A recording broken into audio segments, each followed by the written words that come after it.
Seja bem-vindo e bem-vinda ao curso Práticas de Ensino, Pensamento Tópico, Utopia e Distopia em Sala de Aula da plataforma Mais IFMG.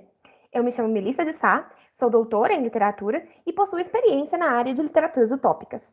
Eu serei a sua professora neste curso e nesta aula de número 1 vamos falar um pouco sobre o pensamento tópico. O pensamento utópico, ou como é formalmente denominado nos meios acadêmicos, utopismo, está ligado ao pensamento político desde muito antes do nascimento do termo utopia, que foi cunhado por Thomas More em 1516. Isso pode parecer um pouco exagerado, mas vamos pensar por um momento. Imaginar como seria uma sociedade melhor que a nossa é necessariamente pensar nos problemas dessa sociedade, possíveis soluções e planos de ação. Mesmo que seja apenas no nível da imaginação, o pensamento utópico é um fazer político. A Lucy Sorgenson vai fazer uma distinção interessante. Para ela, utopismo são os impulsos e tendências humanas, e a utopia é a forma como esses impulsos se manifestam no mundo. Ou seja, são os desejos, os sonhos e a insatisfação política. A utopia é o produto desses impulsos. Obras literárias utópicas, textos teóricos que discutem um assunto, ou mesmo experimentos sociais no mundo real, como criar uma sociedade alternativa para se viver.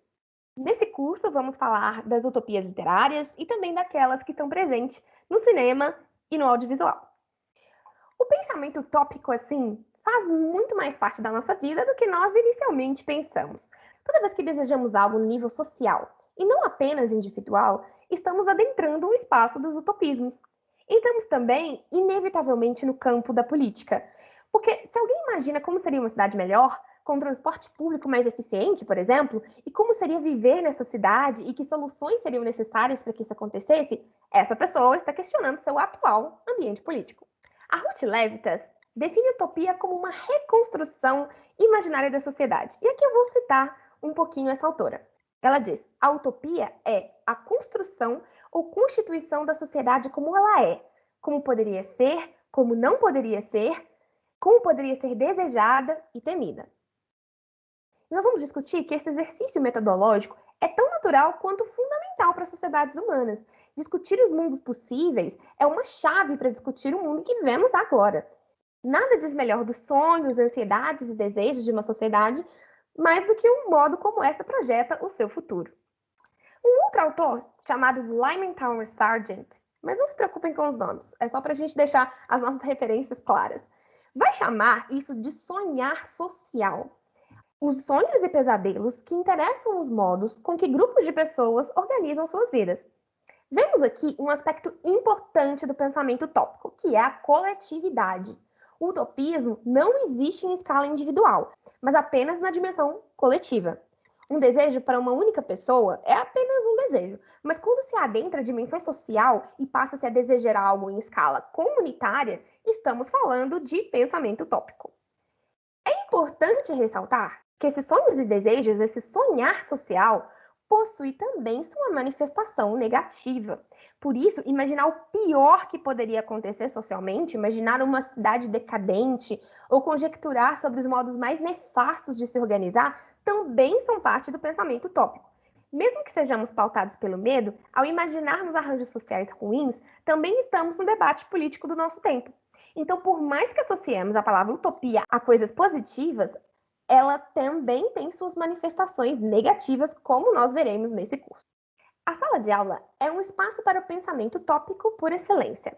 Não apenas ao se pensar o conteúdo das disciplinas, mas também a própria lógica desse espaço.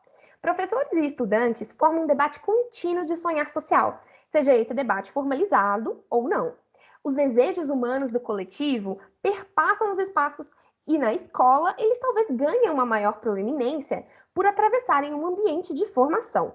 As políticas pedagógicas de uma instituição e os métodos de ensino adotados pelos professores são pautados pelo utopismo. O que desejamos para a nossa escola e, em consequência, para a nossa sociedade? O que acreditamos ser crucial para a formação de um estudante em determinada instituição? No que esse estudante, formado de acordo com nossas escolhas, pode contribuir para essa sociedade melhor que foi imaginada? São perguntas que nos levam a nossos desejos do que seria uma sociedade melhor. Estar consciente desses processos nos ajuda a ter uma clareza maior, não apenas para pensar as nossas utopias, os nossos sonhos sociais, mas nos capacita para discutir outros utopismos com nossos colegas, pares e estudantes. Inclusive, nos ajuda a perceber se estamos de acordo com a proposta de pensamento utópico que foi apresentada ou não. Ajuda também a instigar os estudantes a constantemente exercitar seu sonhar social e reelaborá-lo à luz de debates contemporâneos. Muitos atrelam a ideia de utopia à perfeição, mas imaginar uma utopia não é imaginar uma sociedade perfeita. A perfeição traz consigo a ideia de finitude, de um estado final que não exigiria mudança. O pensamento utópico nos traz o oposto disso. É um exercício constante de imaginar e reinventar a sociedade em que vivemos. A Sargson vai dizer que a utopia é a sombra que buscamos, o sonho que perseguimos e que ela jaz sempre no horizonte, na próxima esquina, no alto da colina, fora de alcance e muitas vezes longe da vista. Ela é desejada e é também o não, ou como alguns dizem, o não ainda. Bastante poético, hein? Com utopismos, estamos sempre falando do horizonte que nunca chega, mas ao qual sempre nos dirigimos. Essa ideia pode parecer frustrante, mas é na verdade muito poderosa. Ter uma utopia como horizonte, seja ela literária, um experimento social ou mesmo uma política pedagógica, nos oferece um guia, algo ao qual almejamos, que temos em mente e que nos faz analisar nosso presente. No caminho para esse objetivo, podemos mudar de ideia, podemos rever o que nos fará chegar nesse lugar. Essa é a beleza do pensamento utópico como horizonte, pois ele não nos restringe, não nos apegamos a um mapa fixo, mas sempre nos abrimos para imaginar de novo e de novo como chegar ao tão sonhado lugar chamado utopia, levando em conta as constantes mudanças sociais que nós vivemos.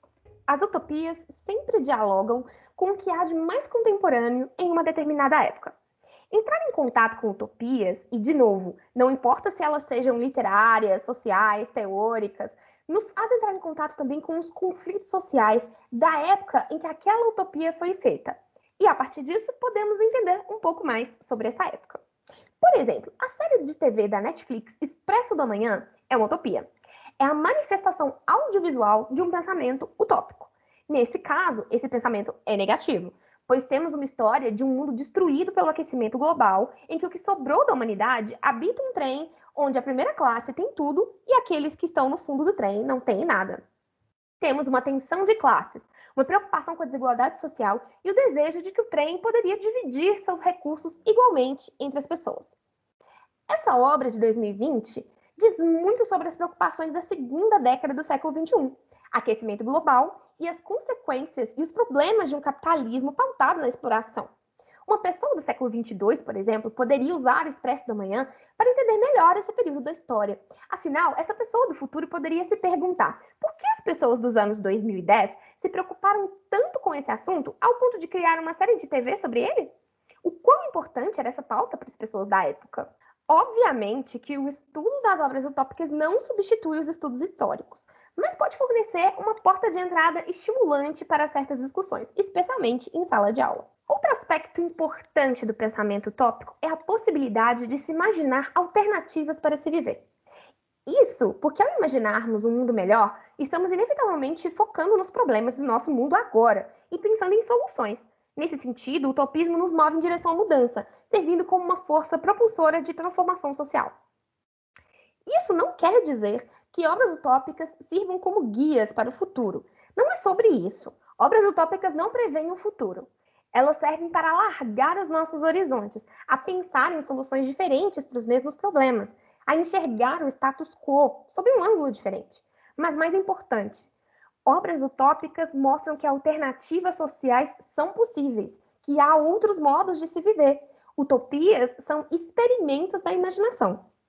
Nós temos aqui agora o processo do pensamento utópico para a criação de uma utopia de acordo com a Sargson. Então, nós vamos lá. O nosso primeiro passo vai ser identificar os problemas políticos e sociais contemporâneos. Depois vai ser exagerar esses problemas. Depois, vamos representar esses problemas em um novo contexto imaginado, que pode ser positivo ao focar nas soluções dos problemas, ou negativo se focar na permanência ou aumento desses problemas. Vamos aplicar essa lógica a série Expresso do Amanhã, que a gente citou anteriormente. Nessa série, o aquecimento global está provocando mudanças drásticas no planeta. O capitalismo explora as pessoas e há muita desigualdade social. E se o aquecimento global ficar tão sério a ponto de gerar um desastre climático de proporções planetárias que ameaça a vida na Terra? O desenrolar disso seria: o planeta congela depois que cientistas tentam tarde demais esfriar a Terra artificialmente. Um bilionário cria um trem de 1001 vagões que circularia infinitamente, mantendo uma mínima parcela da população humana viva.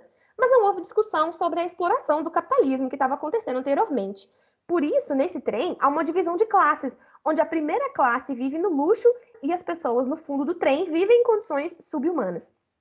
Nessas séries, os problemas contemporâneos são levados às extremas consequências, e há um foco no lado negativo, criando uma obra utópica em que a sociedade é pior do que a que nós vivemos, uma distopia.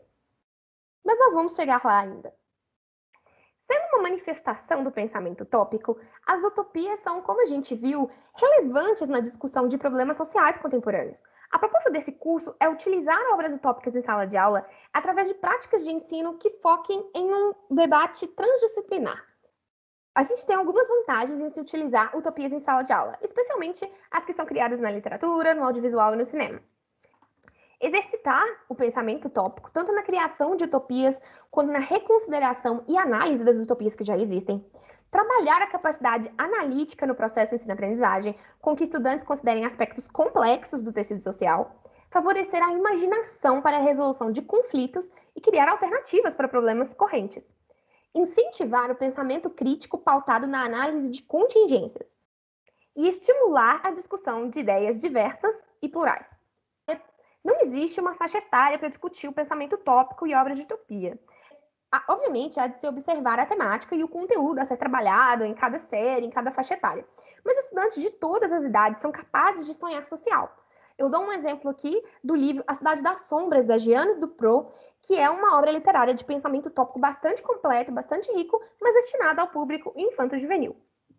A utilização do pensamento utópico em disciplinas das ciências humanas e da literatura pode parecer óbvia, mas seus princípios se aplicam a qualquer disciplina.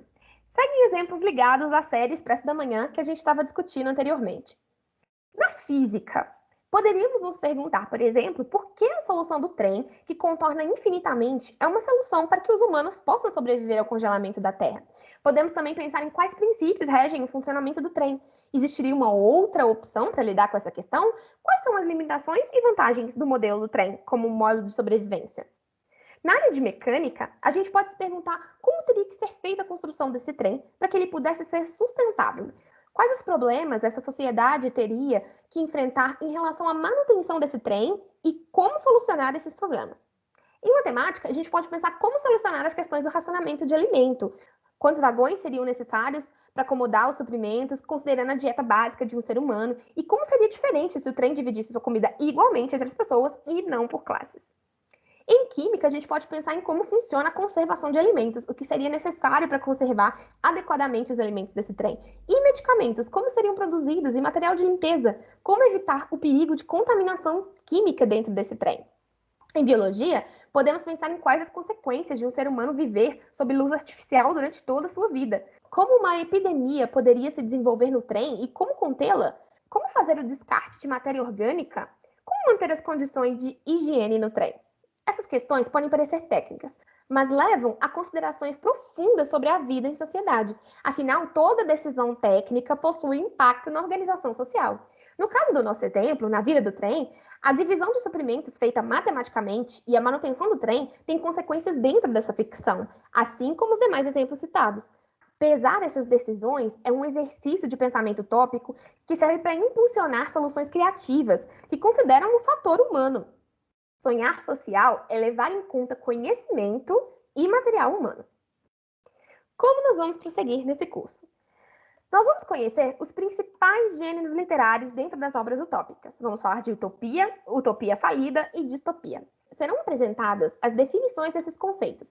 Em cada módulo, vamos analisar uma obra utópica como exemplo e eu proponho que você considere sempre como eu poderia usar essa obra em minha sala de aula ou no meu grupo de discussão. No último módulo, vamos ver na prática como montar uma aula em torno do pensamento utópico, utilizando um conto como objeto de estudo. Faremos um estudo passo a passo das principais questões a serem consideradas ao utilizar o pensamento utópico em uma atividade. Bons estudos e até mais!